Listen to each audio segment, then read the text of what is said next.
ማን ነው? እንጀራ አለ አለ። ስንት ይሆንልህ? አንድ ይበቃል።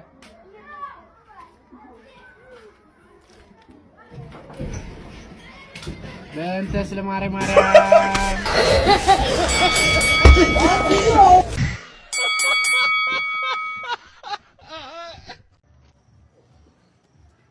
ይሄ ልጅ ግን አወቀው ምን ሆኖ ነው ያበደው? አንዷ ቸከስ ኩላሊቱን ከሰጣት በኋላ አሁን የስጋ ዘመድ ሆነና ለመጋባት አንችልም ብላ አልሸመጠጠች።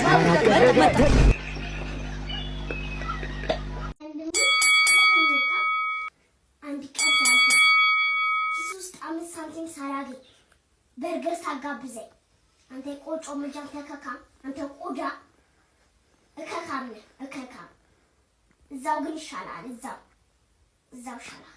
እዛው ሆነ እከክ እዚህ ሆነ እከክ እዛው ነው የሚሻለው።